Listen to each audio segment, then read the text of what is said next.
जय श्री राधे कृष्णा। आप सभी का एक बार फिर से स्वागत है मेरे चैनल कहानी किस्से पर। आज के वीडियो में हम कामिका एकादशी व्रत कथा और कामिका एकादशी व्रत के महत्व के बारे में बात करेंगे। एक बार अर्जुन ने श्री कृष्ण से कहा कि हे प्रभु, मैंने आषाढ़ माह के शुक्ल पक्ष की देवसेनी एकादशी का विस्तार पूर्वक वर्णन सुना था। अब आप मुझे कृपा करके श्रावण मास के कृष्ण पक्ष की एकादशी की कथा सुनाएं और इस कथा को सुनाने की आप कृपा करें। इस एकादशी का नाम क्या है? इस एकादशी के व्रत को रखने की विधि क्या है? इसमें किस देवता का पूजन होता है और इसका व्रत करने से मनुष्य को किस पाप से मुक्ति मिलती है? भगवान श्री कृष्ण ने कहा कि हे श्रेष्ठ, मैं श्रावण मास के पवित्र एकादशी की कथा तुझे सुनाता हूँ। ध्यान से सुनो।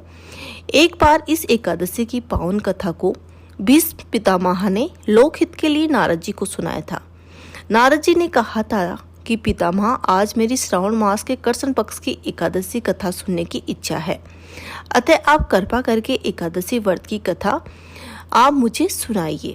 नारद जी की इच्छा सुनकर भीष्म पितामह ने कहा था कि नारद जी, आपने बहुत ही सुंदर प्रस्ताव किया है। आप बहुत ध्यानपूर्वक इस कथा का श्रवण करें। कृष्ण पक्ष की एकादशी का नाम कामिका एकादशी होता है। इस एकादशी की कथा सुनने मात्र से ही वाजपेयी यज्ञ के फल की प्राप्ति हो जाती है। कामिका एकादशी के उपवास में शंकर चक्र गदाधारी भगवान विष्णु का पूजन किया जाता है। जो मनुष्य इस एकादशी को धूप दीप आदि से भगवान विष्णु की पूजा करते हैं, उन्हें गंगा स्नान के समान उत्तम फल की प्राप्ति होती है। सूर्य ग्रहण और चंद्र ग्रहण में कुरुक्षेत्र में स्नान करने से जो पुण्य प्राप्त होता है, वह पुष्प कामिका एकादशी के दिन भगवान विष्णु की भक्ति पूर्वक पूजा करने से प्राप्त हो जाता है।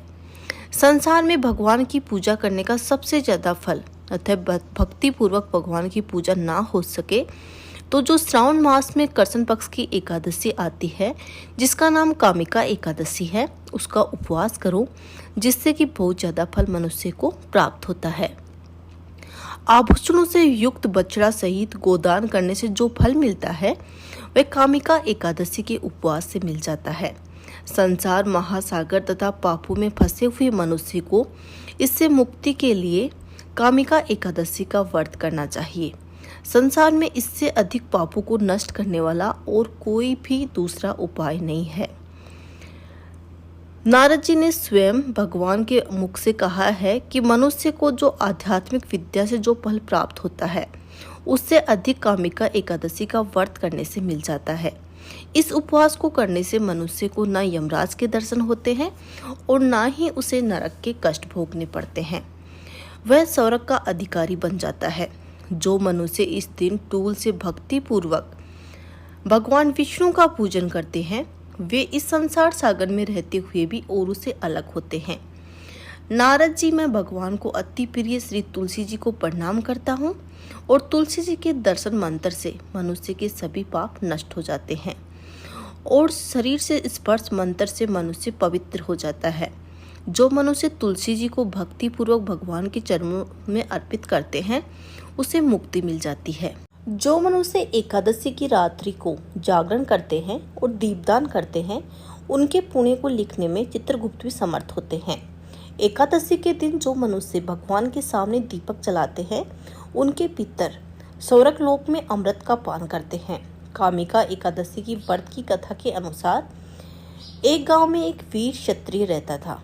एक दिन किसी कारणवश उसकी एक ब्राह्मण से हाथापाई हो गई और उसके हाथों से उस ब्राह्मण की मृत्यु हो गई।